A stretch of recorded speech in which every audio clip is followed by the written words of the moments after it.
trecho a trecho sendo exposto. Primeira carta de Pedro, hoje nós falaremos no seu capítulo 3, 1 Pedro capítulo 3, do verso 1 ao verso 7. Texto então que finalmente faz jus ao tema do nosso culto e ajunta os assuntos, falando tanto da aliança quanto da família. Texto que nos instrui a respeito do relacionamento de maridos e mulheres. Aí você fala, ih rapaz, o que eu vim fazer aqui hoje? Não sou casado, sou viúvo, sou divorciado. Eu tenho 17 anos, pastor, vai demorar uma eternidade para eu casar. E, queridos, a palavra de Deus é viva e eficaz, mais cortante do que uma espada de dois gumes. Creia na efetividade da palavra. Você também não é servo e não é escravo, e quando eu preguei sobre isso, você foi edificado. Esse assunto não é mais delicado do que os outros. Na sequência de Pedro falando sobre submissão, ele nos ensina a partir do capítulo 3, verso 1, dizendo assim: Mulheres, sede vós igualmente submissas ao vosso próprio marido, para que, se ele ainda não obedece à palavra, seja ganho sem palavra alguma por meio do procedimento de sua esposa, ao observar o vosso comportamento honesto, cheio de temor. Não seja o adorno da esposa o que é exterior, como frisado de cabelos, adereços de ouro, aparato de vestuário. Seja, porém, o homem interior do coração unido ao incorruptível trajo de um espírito manso e tranquilo, que é de grande valor diante de Deus. Pois foi assim também que a si mesmas se ataviaram outrora as santas mulheres que esperavam em Deus, estando submissas a seu próprio marido, como fazia Sara, que obedeceu a Abraão, chamando-lhe Senhor, da qual vós vos tornastes filhas, praticando o bem e não temendo perturbação alguma. Maridos, vós igualmente, vivei a vida comum do lar, com discernimento e tendo consideração com a vossa mulher como parte mais frágil. Tratai-a com dignidade, porque sois juntamente herdeiros da mesma graça de vida, para que não se interrompam as vossas orações. Vamos orar, irmãos. Deus nosso, estamos diante da Tua Escritura, diante da palavra inspirada pelo Senhor, para nos instruir a vida. E Deus, fazemos desde já desta oração uma intercessão pelos lares da nossa igreja, pelos matrimônios e famílias que aqui estão representados, por tantos outros, Senhor, na nossa nação, no tempo que nós vivemos, que estão em cacos. Tem misericórdia de nós, Pai. Nos instrui a Tua palavra a vivermos relacionamentos como verdadeiros cristãos, refletindo o caráter do nosso Cristo. Nos instrui nesta noite, Pai. Fortalece as nossas famílias, fortalece as nossas vidas, nossos relacionamentos, quaisquer que sejam, que possamos alcançar sabedoria através da Tua palavra. É o que nós lhe pedimos no nome de Cristo. Amém. Irmãos, teve um dia que eu passei uma vergonha tão gostosa de passar, no débito eu passei essa vergonha. Eu, lá em Minas, sempre, quando chegando, depois que me converti, aos 16, 17 anos, tive a oportunidade de começar a ministrar pregações devocionais na igreja, e assim Deus foi acalentando minha vocação. E num determinado momento, numa daquelas semanas de oração no começo do ano, os irmãos me convidaram para trazer uma palavra, e o tema daquele dia era família. E eu anotei uma piada muito boa, irmãos. Eu me sentia o pastor Cláudio Duarte, eu queria, ganhar o ouvido dos irmãos. Eu fui bastante confiante, preparado para contar naquele momento, ganhar os ouvidos dos irmãos e fazer uma grande virada no meu sermão e apresentar a mensagem do texto na noite. E aí eu fiz a seguinte, ou a infeliz colocação. Eu disse assim: quando no casamento há uma grande briga entre o casal e o marido acaba dormindo no sofá, quem é que ganhou a briga? E eu fiquei esperando, né, assim, uma risadinha, alguém curioso. Estava esperando alguém dizer, claro que a mulher ganha uma briga, o marido dormindo no sofá. E houve um silêncio constrangedor por toda a igreja. Até que uma senhora madura e piedosa, em um dos bancos, sussurrou ao meu ouvido assim, ninguém ganhou uma briga. A vontade era de fazer assim, meu irmão. Esconder atrás do púlpito. Assim eu aprendi a não ser um pastor piadista. Pregue a palavra, meu irmão. Como é duro, irmãos, ver realidades como essas. E saber que maridos dormindo no sofá são mais comuns do que parecem. Em um mundo de belos e espalhafatosos casamentos, de grandes comemorações, em um mundo que tanto se canta sobre o amor, nós não vemos o resultado prático disso nos lares. Irmãos, é claro que há diferenças entre homens e mulheres. É claro que o lar vai trazer conflitos. Você começou a namorar e a sua namorada brigava com você e vocês tinham desentendimentos e você pensou que um anel de ouro e um bolo de casamento iam resolver o problema? Você fala, não, pastor, eu pensei que uma lua de mel no Nordeste fosse resolver o problema e eu acho que ainda não resolveu, meu irmão. Nós estamos diante de um grande desafio, corações pecadores convivendo no mesmo lar. E nós temos tanto na nossa igreja aprendido, ouvimos tanto do reverendo Itamar, que o lar é o lugar onde os nossos ídolos são expostos. É na convivência com os teus filhos, com os teus parentes, é com o teu marido, a tua esposa, com aqueles a quem você partilha o convívio mais íntimo. Eles te conhecem profundamente, eles podem narrar os seus pecados. Por isso, irmãos, que agora, quando eu tenho um problema conjugal, eu ponho minha esposa para orar na hora da confissão de pecados. Aí está dado o recado. Brincadeira, meu irmão, nós não estamos brigados. Queridos, Pedro está nos ensinando e exortando quanto ao relacionamento conjugal, e eu quero dizer aos que não estão conjugados, aos demais relacionamentos. Pedro está dando sequência a um tema da carta. Pedro está falando, como vinha falando desde o verso de número 18. A forma como Pedro vai se referir às mulheres, ele usa um verbo e um termo que ele puxa tudo que vem atrás. Quando Pedro diz no verso 1 assim, mulheres, sede vós igualmente submissas ao próprio marido. Porque Pedro fala de submissão no verso 18, falando aos servos. Pedro ordena aos servos, aos serviçais da casa, aos que servem como escravos ou como empregados, que eles sejam submissos aos seus próprios senhores. E agora Pedro traz este mesmo termo, não só aos servos, mas Pedro fala também a todos os cidadãos que viviam sob o terrível império romano. No verso 13 ele diz, sujeitai-vos a toda a instituição humana. Preguei esses dois textos na igreja, nas sequências anteriores da carta de Pedro. Agora, irmãos, trazendo essa submissão que é própria de todos que servem civilmente em um país, de todos que trabalham em uma casa, Pedro traz agora a maridos e mulheres. Pedro exorta as mulheres a serem submissas e aos maridos ele diz, igualmente. A necessidade que nós temos nesta noite, meu irmão, é de entender a manifestação da glória de Deus nos nossos lares. Quero tratar com os irmãos nessa ideia e nessa perspectiva e podermos encontrar no texto a glória de Deus na vida comum do lar.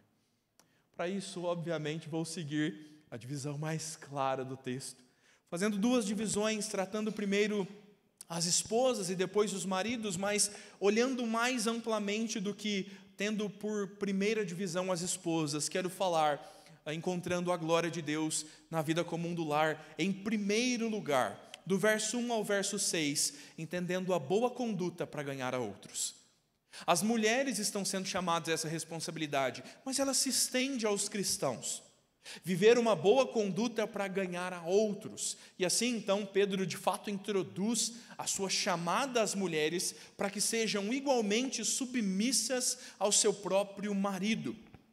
Pedro, irmãos, vai dirigir-se às mulheres e vai falar dessa submissão, e nós precisamos entender o contexto da carta e o que ele nos fornece, porque talvez do seu lugar você esteja pensando, que maldade, 6 versículos dando ordens às mulheres e 1 versículo dando ordem aos homens. Maridos, não pensem que a tarefa de vocês é menor. Pedro está trazendo esta ênfase porque justamente como os que eram servos do Império Romano, os que eram escravos de senhores, no contexto romano em que a carta é escrita, as mulheres estão em uma situação perigosa. As mulheres são vulneráveis. Nos relacionamentos em que se vivia, era muito natural da época a mulher seguir a religião de seu marido, mas muito pouco natural o marido seguir a religião de sua esposa. Por isso, comum aos leitores de Pedro, aos judeus da diáspora, pregar e encontrar mulheres convertidas pelo Evangelho só. Não ter os seus maridos consigo, não ter outros que viessem consigo, e como viver a vida no lar desta forma. Por isso Pedro dedica tanta atenção à forma como essas mulheres devem viver, e a nós, irmãos, não só mulheres, também homens. No texto de 1 Coríntios, capítulo de número 14, Paulo fala sobre o relacionamento conjugal daqueles que são casados com descrentes, dizendo: não se aparte, não deixe o seu marido, antes os filhos e o marido serão santificados pelo convívio da esposa crente. Assim Pedro está dedicando a sua instrução às mulheres que estão nessa tarefa tão vulnerável. Esta é a crise da primeira metade do século I, as mulheres estando casadas com homens que não temem ao Senhor, e por isso tanta instrução de Pedro dedicada a elas. Pedro vai dizer, se o seu marido não teme ao Senhor, se ele ainda não obedece à palavra, seja submissa com um propósito, com um objetivo, para que ele seja ganho sem palavra alguma, por meio do procedimento de sua esposa.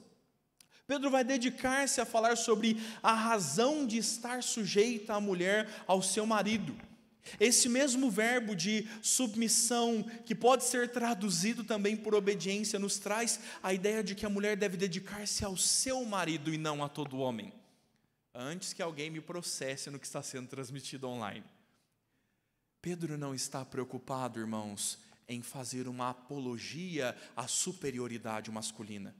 Pedro não está dizendo às mulheres inferiores acatarem qualquer ordem de qualquer homem. Pedro está dizendo para que no lar, no matrimônio, no vínculo concedido ao Senhor, por graça comum, ainda que com ímpios, que elas sejam submissas e tementes a Deus. Que essas mulheres possam ganhar os seus maridos sem lhes pregar a palavra. Ouvia Emílio Garófalo pregar sobre esse texto. Irmãos, ele prega bem melhor que eu. E ele conta uma ilustração bem curiosa da mulher que quer que o seu marido abandone a vida ímpia, e ela anda assim, escrevendo versículos de espelho, né, colando versículos bíblicos na tampa da garrafa de cerveja do marido, né, escondendo as chuteiras assim, pondo a Bíblia em cima. Para o meu marido ser ganho pelo Evangelho. A mulher que vive a repetir, ou estendo aos homens, aquele que vive a repetir textos bíblicos, vive em exortação, dizendo: você está pecando, você está pecando, você está pecando. Quanto tempo demora para desgastar um relacionamento assim?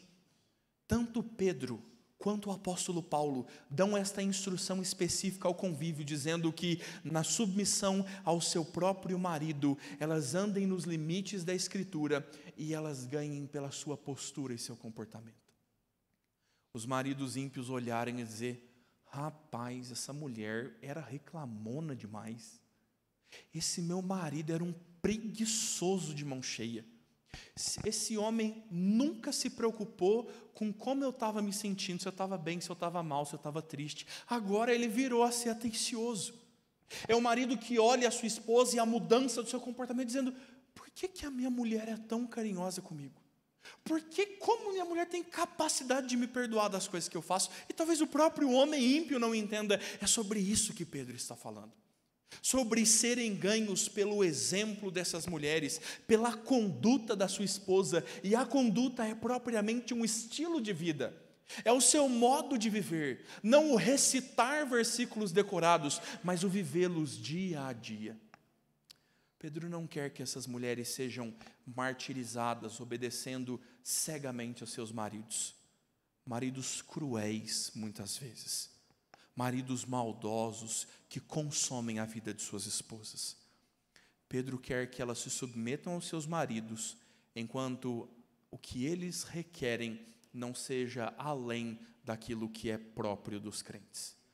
Quando o marido requer da sua esposa aquilo que o Senhor proíbe na sua palavra, antes importa obedecer a Deus do que homens. Se o marido quer proibir a sua esposa de orar, de frequentar o culto solene, de ter comunhão com os crentes, cuidado, meu irmão, cuidado, meu irmão. Pedro está dizendo que o comportamento deste cônjuge, desta pessoa, é um comportamento honesto e cheio de temor. Para nós, talvez, a melhor tradução de honesto, na verdade, seja puro. Não é o comportamento honesto da mulher que não rouba bala, é o comportamento puro da mulher que não mente. É o comportamento puro da mulher que perdoa. É o comportamento puro do homem que tem a delicadeza ao tratar a sua mulher, a sua esposa, do homem que ama os seus filhos e os lidera e se entrega por eles. É o comportamento de pureza expresso na palavra. Pedro quer que os homens ímpios, as mulheres ímpias, olhem os seus cônjuges e vejam neles um coração cheio de temor a Deus, manifesto em atos de pureza. Esse aqui é o problema do casamento, né, irmãos? A gente gosta de pagar na mesma moeda. Ah, é? A Gisele e o David olham para o outro e dizem: ah, é, David? Me deu um gelo de uma tarde, pois eu vou te dar um gelo de 2 dias. Você não faz isso, né, Gisele? Amém. Como é difícil, irmãos, não pagar o mal com o mal e agir com pureza no lar. Este é o grande compromisso de nós que temos ímpios no convívio da casa. De você, filho, a que seus pais não temem o Senhor. De você, marido, que se converteu depois de estar casado, ou melhor, divorciado e casado de novo. E você tem agora entes para cuidar. Você tem filhos não gerados por você, mas que agora são apegados a si. Você tem o desafio de manifestar o caráter de Cristo no lar e fazer isso com pureza diante do Senhor. Irmãos, deixe-me dizer algumas aplicações, e vou fazer o contrário do que eu costumo fazer, quero distribuí-las ao longo do sermão hoje. Se nós estamos olhando para um contexto como esse, para a dificuldade de se lidar com homens ou mulheres que não temem ao Senhor no matrimônio, desde já entendamos que Pedro está falando àqueles que já eram casados quando se converteram e seu cônjuge não se casou. Pedro não está aprovando o casamento misto. Queridos, à luz da Escritura, crente casar-se com descrente é desobediência à palavra, é julgo desigual. O apóstolo Paulo é claro em dizer que não há comunhão entre luz e trevas. E talvez você me diga assim: mas pastor, o meu primo, o meu tio, o meu pai, o meu também, meu irmão. Meu pai se casou com a minha mãe depois de engravidá-la, que crente, né, falhou no momento, falhou na vida cristã, e a minha mãe se converteu grávida. É que eu preguei no Evangelho, Maria Helena, eu preguei lá no útero, assim, graça do Senhor, né, irmãos? Para cada caso de sucesso, quantos outros de derrota? Irmãos, a Escritura é clara em nos dizer que os crentes devem se casar na mesma fé. O Antigo Testamento está repleto de ordens e exemplos de quanto o Senhor destruiu o seu povo, consumiu o seu povo na manifestação da sua ira, quando eles se juntaram com ímpios. A estratégia de Balaão para destruir o povo de Deus era: mande as mulheres lá no meio, para que elas se misturem ao povo. Não que o pecado esteja nas mulheres, o pecado está na infidelidade contra Deus. Pedro não está provando o casamento desigual. Moços, casem-se com crentes, casem-se com alguém que ama a Deus, não que seja membro de uma igreja. Tenha certeza que essa pessoa ama a Deus. Irmãos, este é o grande perigo, a grande preocupação também de nós olharmos e dizermos: pastor, então o que eu preciso fazer? Preciso ter bom exemplo e não preciso pregar o Evangelho.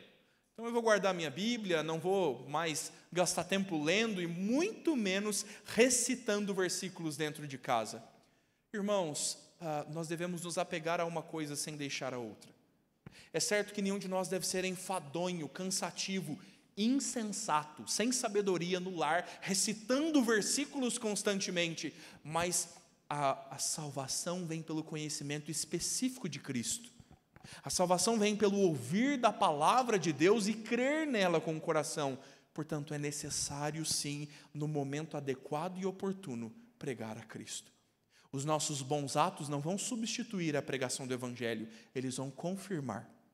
Os bons atos, a conduta exemplar, pura de um marido, de uma esposa, de um filho, que tem alguém ímpio no lar, vai lhe abrir as portas para pregar o Evangelho, mas nós nunca deixaremos o Evangelho de lado. A partir daqui, irmãos, Pedro constrói sobre este ensino. Pedro falando às esposas sobre a necessidade do seu bom procedimento, da sua vida justa, ele vai as instruir um pouco mais agora no verso 3, dizendo sobre a beleza dessas mulheres. E ele diz que a beleza não deve ser exterior, como tranças no cabelo, joias de ouro, vestidos finos. É você que está com um anelzinho de ouro, você faz assim, né? Opa, pastor. Pedro não está te proibindo, minha irmã, de fazer uma bela chapinha, fazer os seus cachos, as suas mechas, se maquiar para o culto domingo, se produzir. Sim, Pedro não está dizendo que essas coisas em si elas são ruins, elas são deploráveis.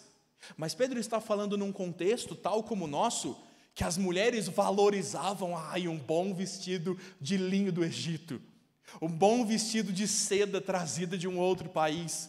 As mulheres traziam seus adornos em algo que não está na nossa cultura, aquela bela argolinha no nariz. Aí as adolescentes vão falar assim, pastor, eu até queria, meu pai que não deixou. Mas tinha uma corrente pendurada na orelha assim, né? As joias da época que não são próprias para nós. Adereços, coisas que talvez estivessem ofertando para elas uma chance de ganhar seus maridos. Quem sabe se eu agradar aos olhos, quem sabe se eu fizer aquilo que aconchega os olhos do meu marido, se ele gostar mais, se ele entender essas coisas como um agrado a ele, ele possa talvez ser ganho para o Evangelho, ele possa talvez abrir os seus ouvidos para ouvir de Cristo. Pedro vai dizer às mulheres que seja a beleza interior aquela que deve ser considerada. Não aquilo que está perante os olhos, mas aquilo que é produzido por um espírito manso e tranquilo, que é de grande valor diante de Deus. Eis as características de um homem, de uma mulher virtuosa, que no lar estão manifestando Cristo para ganhar os ímpios. Um espírito manso e tranquilo, muito mais valioso do que os atos que são feitos exteriormente. O Senhor está preocupado com o íntimo. Seu vestido saiu de moda, né, irmã? Sabe aquele vestido que está no seu armário há 15 anos e você está procurando uma ocasião para usar e já não dá. Aquelas mangas bufantes já não são tão na moda. Questões assim passam. Você fez uma lipoaspiração em 2009. Meu marido ficou tão satisfeito, eu fiquei tão lindo com a minha lipoaspiração. Mas 2009, minha irmã, a quilometragem aumentou de lá para cá, né? As coisas exteriores, elas são passageiras. O adorno físico, ele não é bom, ele não dura.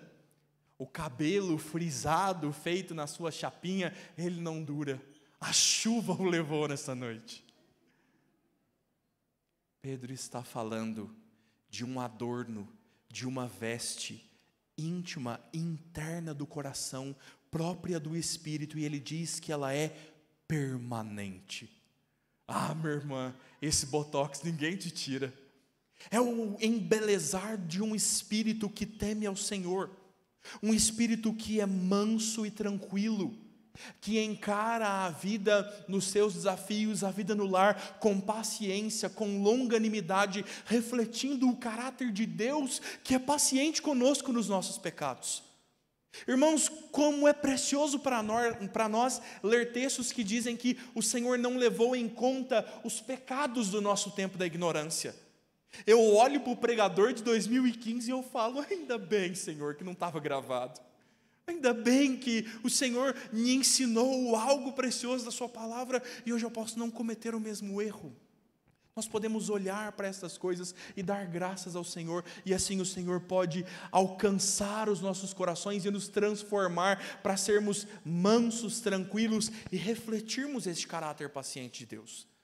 Se Deus não cobra os nossos erros, antes nos perdoa, o Senhor quer que nós tenhamos um caráter perdoador. Se Deus é paciente conosco, Ele nos diz que uma parte do fruto do Espírito é longanimidade para com aqueles que pecam conosco. Este, meu irmão, é o alvo, não ser bela por fora, ser bela por dentro. Aquele filme terrível, não é? Que se chama O Amor é Cego. Já viu esse filme? Um filme antigo, né? Sessão da tarde. Meio podre, viu, meu irmão? Esse é o linguajar meio da Sara. Fala, amor, é bom esse filme? Meio podre. Muitos ensinos imorais no filme. Mas o grande ensino do filme é um homem que ele é enfeitiçado, ele é hipnotizado, e todas as mulheres que ele achava feia, ele passa a achar bonitas. E ele se apaixona por uma mulher que todos julgam feia, mas ele a vê com olhos maravilhosos, porque ele vê a sua beleza interior. Ai, que lindo, pastor. Meu querido, minha querida, se Deus descortinasse o nosso interior hoje, será que nós preferíamos ficar com a nossa forma física? Será que nós não temos nos preocupado muito mais com as coisas aparentes, e não a sua pele esticadinha, não a sua roupa bem passada? Talvez nós estejamos preocupados um tanto quanto com a opinião dos outros sobre nós. Será que eu pareço crente? Será que eu pareço um jovem fiel à palavra e eu posso conquistar aquela garota porque ela acha que eu sou poderoso no Espírito? E quando o interior está em cacos, o Senhor está interessado no interior. O Senhor está nos conclamando a não viver naquilo que os olhos veem, mas que seja a beleza no interior de um espírito manso, tranquilo. Isso é de grande valor diante de Deus. Deixa eu abrir um parêntese e instruir os jovens. Meu jovem, minha jovem, se você está procurando um cônjuge e ele é alguém que quer você pelo que você se parece, se ele é alguém que ama você pelo quanto seu rostinho é lindo, essa não é uma pessoa com quem você vai querer passar 50 anos casado na sua vida. Esteja com alguém que ame ao Senhor e ame o seu temor a Deus. É isso que nos recomenda a palavra do Senhor. Irmãos, por fim não estou terminando não, calma, queridos, me dá um pouquinho mais de tempo. Pedro continua nos dizendo no verso 5 agora, que as mulheres santas fizeram desse jeito. Olha que curioso.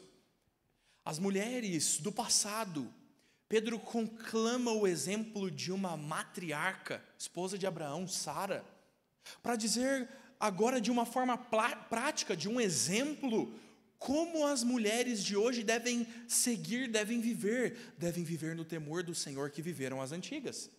Talvez você, minha irmã, no século 21, olhe e pense, ai que retrógrado, eu sou da turma que queima sutiã na praça, pastor. Eu sou assim, independente, eu não dependo de homem nenhum.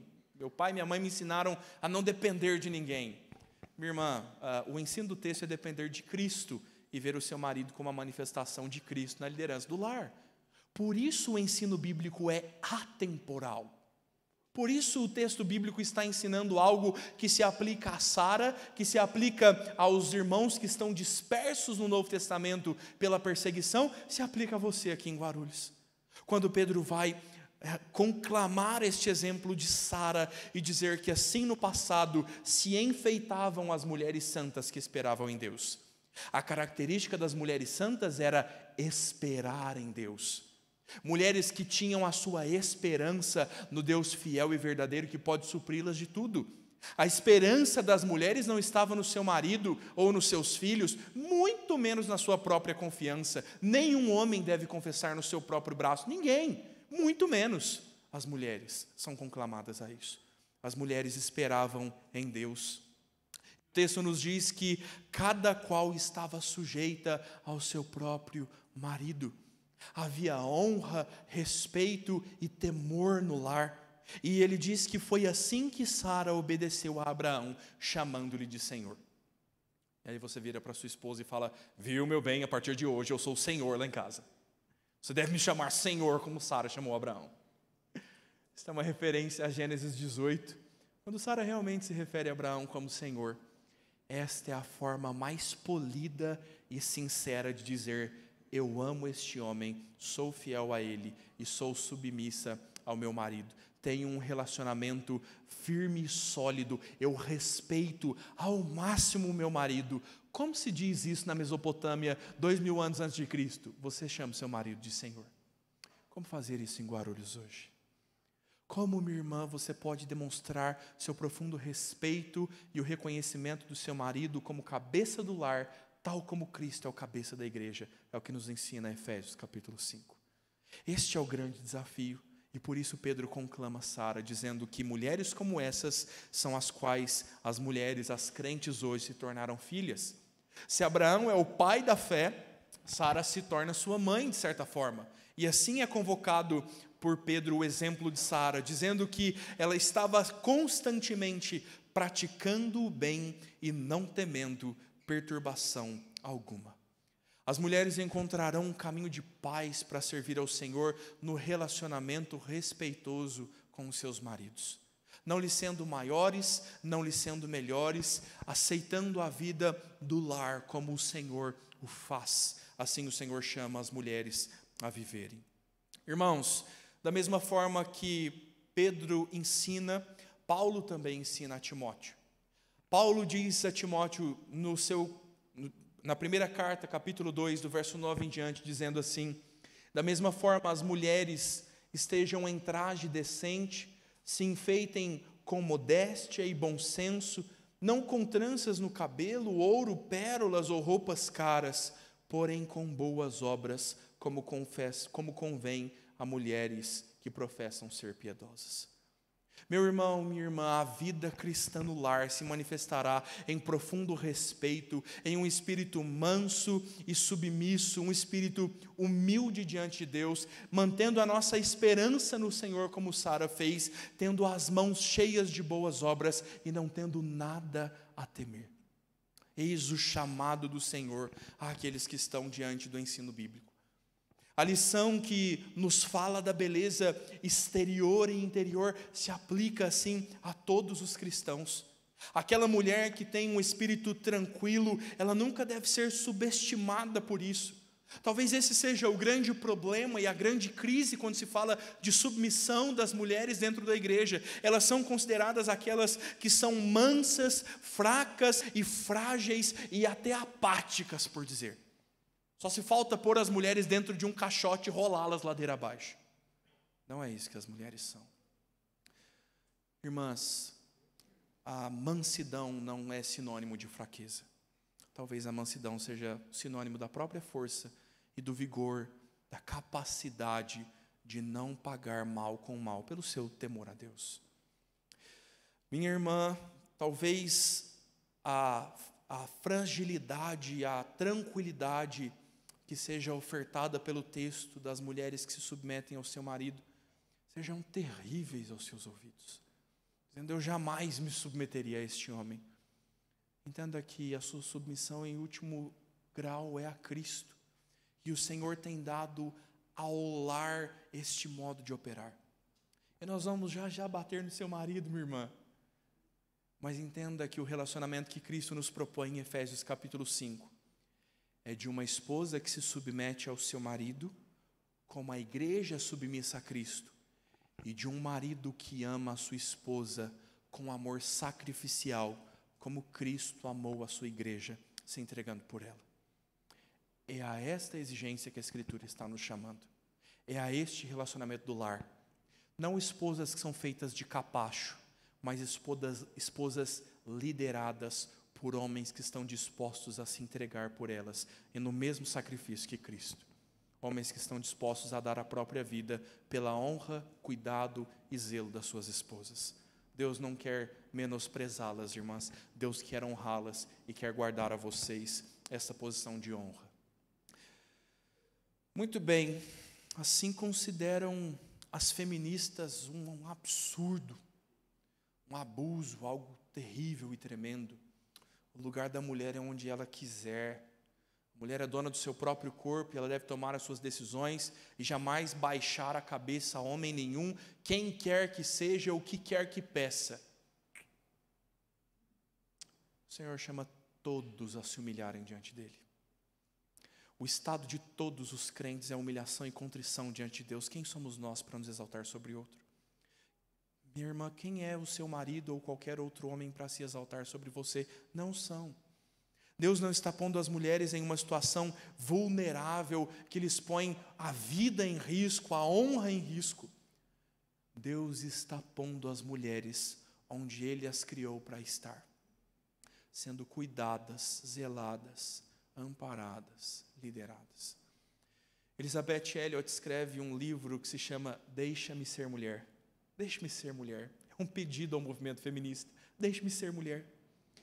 Um dos capítulos ela diz que as mulheres deveriam se questionar se, no lugar da pergunta, o que eu quero ser, deveria ser feita a pergunta, para que eu fui criada? Essa é a pergunta que eu lhe convido a fazer no seu íntimo, minha irmã. Para que o Senhor lhe criou? Não são poucos os lares sobrecarregados por mulheres degladiando a liderança da casa com seus maridos.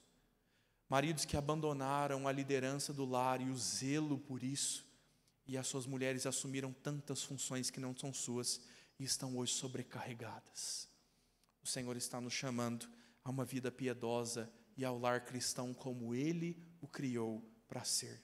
Minha irmã, isso não é ser menosprezada, isso é honrar ao Senhor na posição que Ele te colocou. Homem ou mulher, atraído pela beleza exterior, isso nunca vai ser bom para nós. Pedro, afinal, nos dá essa visão clara do embelezamento, da visão das mulheres sobre si mesmas, dos homens sobre si mesmos e a forma de lidar num contexto de um lar complicado como este. Agora Pedro vai voltar os seus olhos aos homens, aos maridos, e vai recomendá-los coisas tão importantes quanto em um único versículo. É que a gente é pouca prosa, né, irmãos? As mulheres gostam de conversar um pouco mais. É próprio, característico das mulheres. Chegar em casa cansado e dizer, amor, eu preciso te contar sobre como meu dia foi cansativo. E você chegou em casa cansado e você diz, eu só queria que ninguém me falasse nada hoje, queria ficar quietinho no meu canto. Somos diferentes por natureza. Isso aqui, meu irmão, é a propaganda do curso de casais, tá bom? Essa é a lição número 1. Pergunte aos irmãos aí que cursaram. Faz um joinha aí, Cauê. O Cauê fez propaganda para mim hoje lá no encontro dos jovens. Participa, gente. Essa é a lição número 1. Somos diferentes. Irmãos, no verso 7, o Senhor se dirige aos maridos. E agora um segundo grande ensino do texto é falar sobre a vida conjunta com discernimento e honra. Este é o segundo grande ensino dirigido aos maridos. A vida conjunta com discernimento e honra. Portanto, no verso 7, ele conclama aos maridos igualmente, da mesma forma que recomenda aos servos, aos cidadãos, às mulheres, recomenda aos maridos. Claro que de forma diferente. Aos maridos, Pedro os chama a algo que parece muito simples, mas a prática é um tanto difícil. Vivam a vida comum do lar. Vivam o dia a dia. Maridos, olhem para casa, olhem para a vida de vocês. A tradução da King James, o Luiz Fábio vibra nesse momento que gosta da tradução King James. Ela nos diz, habitai com elas de acordo com o conhecimento. Habite com a sua esposa tendo conhecimento, tendo discernimento de quem ela é, de como é o seu lar, de como a vida funciona. Uma outra versão americana traduz como vivei com vossas esposas de modo compreensivo. E parece ser essa uma das maiores chamadas das mulheres, uma das maiores reclamações sobre seus maridos. Meu marido não é compreensivo. Meu marido não me entende e ele não quer me entender. Meu irmão, às vezes sua esposa chora. Por que ela chora? Às vezes a sua esposa se entristece com coisas que para você não são razão de tristeza. Às vezes a sua esposa ama determinadas coisas que para você são sem razão. E Deus os fez diferentes, meu irmão. Deus os deu sentimentos, a forma de ver o mundo de forma diferente. E o grande conclamar de Pedro é: homens, sejam compreensivos com as vossas esposas. Tenham conhecimento da sua esposa, do seu lar, dos seus filhos, da vida comum que se passa debaixo do seu teto. E parece que tantos homens querem viver a vida extraordinária. estar em casa com as crianças no parque, estar com a família, com os meninos na praia, estar em casa com almoço de churrasco na família, e nós perdemos as coisas mais boas e puras do lar, de ter tempo no fim do dia para orar com a sua esposa, para chorar com ela quando ela foi humilhada no trabalho, se compadecer dela e cumprir mandamentos bíblicos de chorar com os que choram e se alegrar com os que se alegram. Parece que nós queremos viver uma vida imponente, pungente em todas as áreas, menos na vida comum e boa do lar. Meu irmão, talvez sua esposa, os seus filhos não estejam preocupados com quanto você ganha. Talvez eles até queiram ir para a Disney, mas talvez eles deem muito maior valor às caixas de papelão e um pouco mais de tempo de atenção. Foi tão marcante para mim ouvir essa história de um pastor lá do nosso presbitério de Minas, e que os filhos, hoje já grandes, disseram que o dia mais marcante da vida deles foi o dia que o pai chegou em casa numa segunda-feira, folga pastoral, e falou: hoje ninguém vai para a escola. Levou os meninos para escorregar de papelão na grama, e eles cresceram dizendo: nosso pai nos ama, nosso pai vive as coisas comuns da casa conosco. Meu irmão, tantas vezes nós vivemos alheios, perturbados com tantas preocupações, e Deus te deu um lar para liderar, uma esposa, filhos para pastorear. Talvez o teu pastoreio, a tua liderança, o teu aconchego hoje seja com o teu sobrinho que mora com você, seja com os teus pais, e o Senhor nos diz do grande valor que há em viver uma vida comum. O lar deve ser esse lugar, a vida conjunta precisa ser observada pelos maridos. Nesta vida cotidiana, no homem que desce do seu voo rasante das coisas enérgicas da vida e passa a viver no dia a dia, olhando as coisas uma por uma, apalpando a vida comum e vendo a beleza em tomar café da manhã com a sua esposa. Assim o Senhor nos mostra que nós devemos viver dando honra à esposa, por ser ela a parte mais frágil e por ser coerdeira da mesma vida. As esposas devem ser honradas. Por isso eu disse, irmãs, o lugar onde o Senhor quer as pôr não é de ser subjugadas, é de ser honradas pelos seus maridos. E o Senhor nos diz que as nossas esposas são a parte mais frágil. Ai, pastor, agora a feminista te pega. Pega nada. Colocaram homens para disputar esportes femininos no basquete, homens para disputar esportes femininos no vôlei, na natação.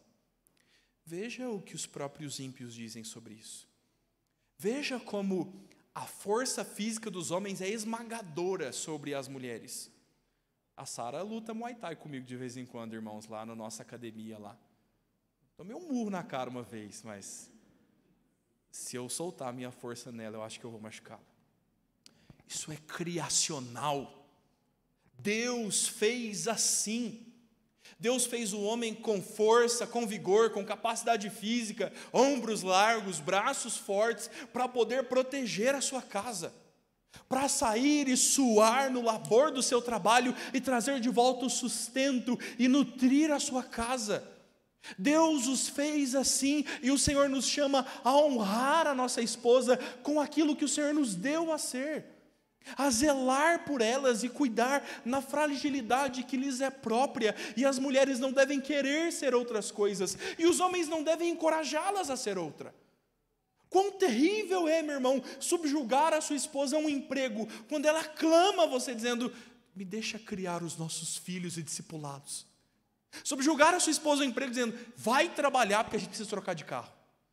Meu irmão, talvez você me diga: pastor, mas a gente precisa desse dinheiro. Meu irmão, será que não seria melhor baixar um pouquinho o padrão de vida e poder viver a vida comum do lar, e poder honrar a sua esposa, e poder cuidar dela na sua fragilidade?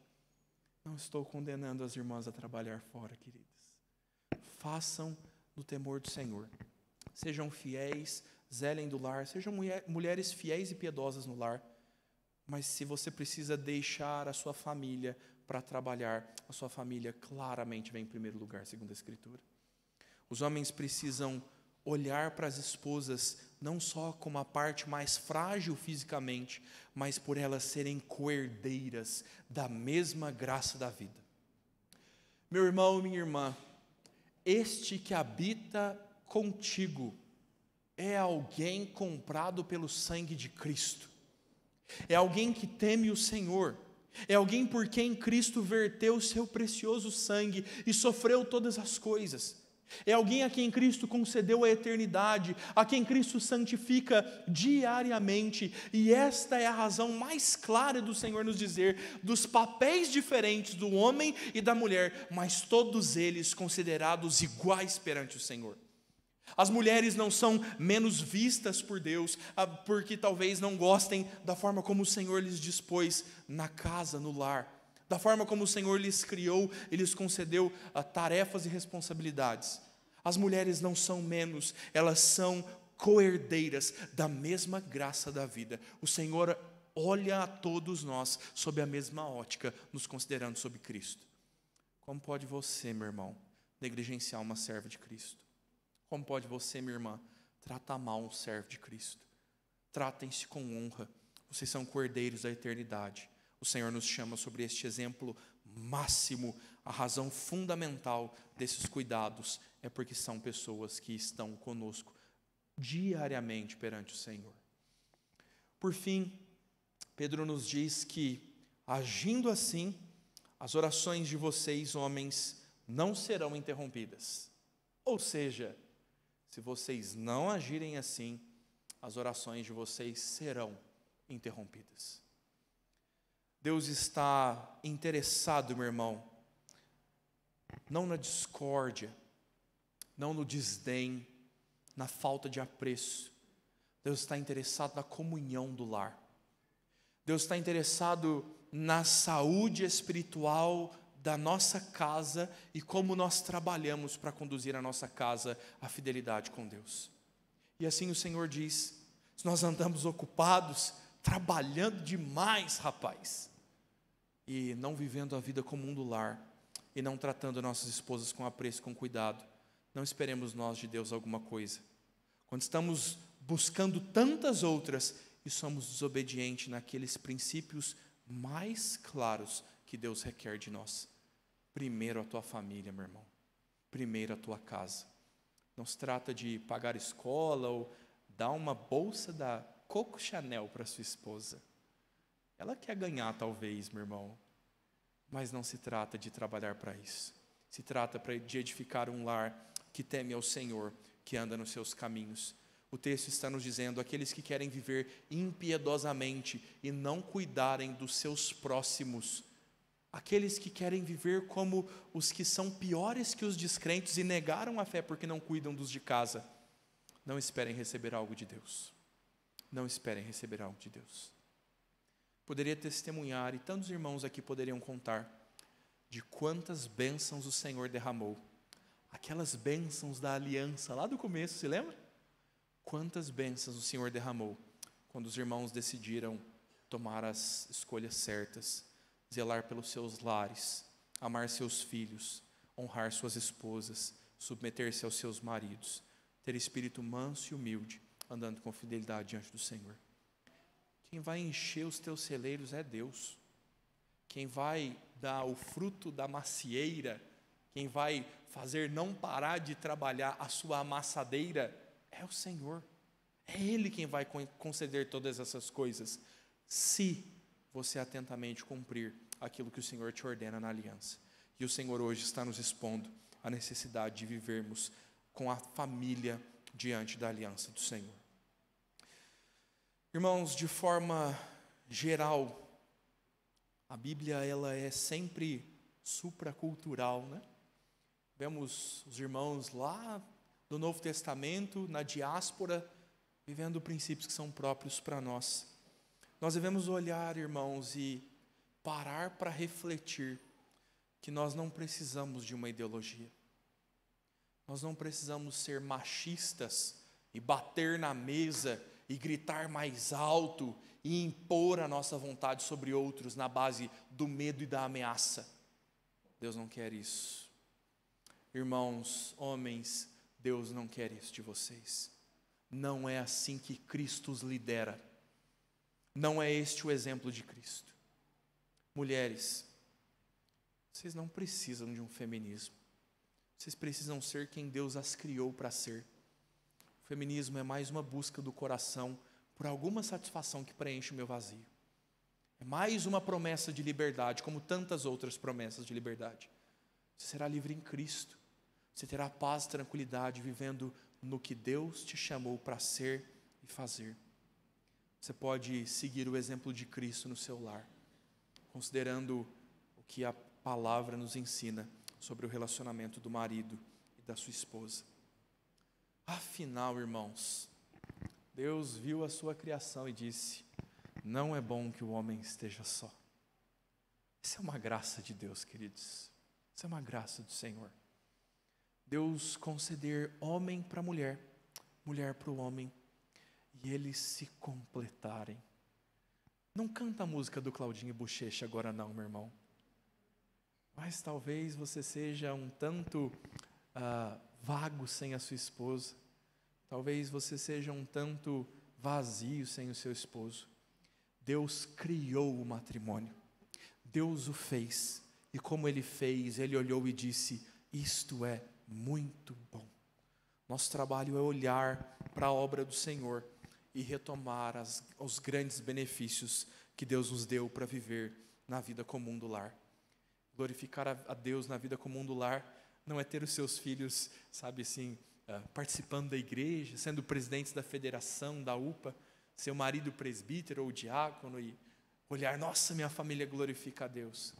Glorificar a Deus é viver piedosamente no que essa palavra nos ensina. Que nós possamos olhar para essas belezas, meu irmão. Decida apreciar sobre todas as coisas aqueles a quem te deu para cuidar. Filhos, riam com seus pais. Amem eles. Os abracem. Digam para eles o quanto eles são importantes. Diga para os seus pais o quanto eles têm ajudado você. Os considere em alta honra e você vai encontrar alegria no lar, porque é isso que Deus quer para você como filho. Façam isso, pais.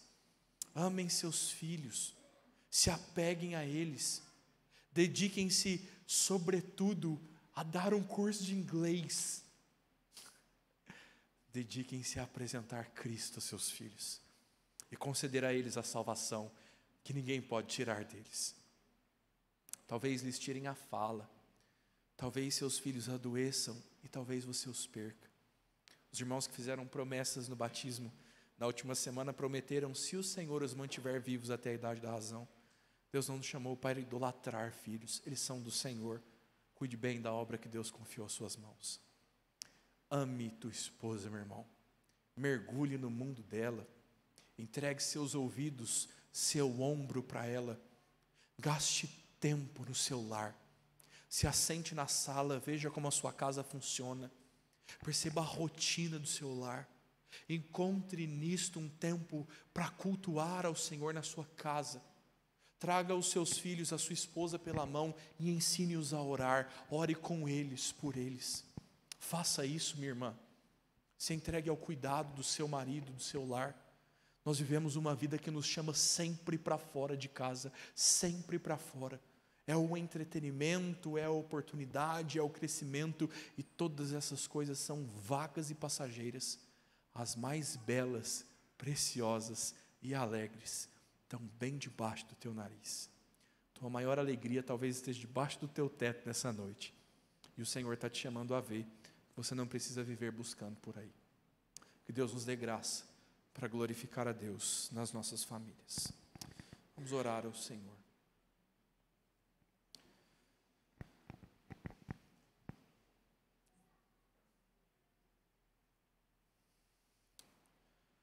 Senhor nosso, nós podemos chamá-lo de Pai, Senhor.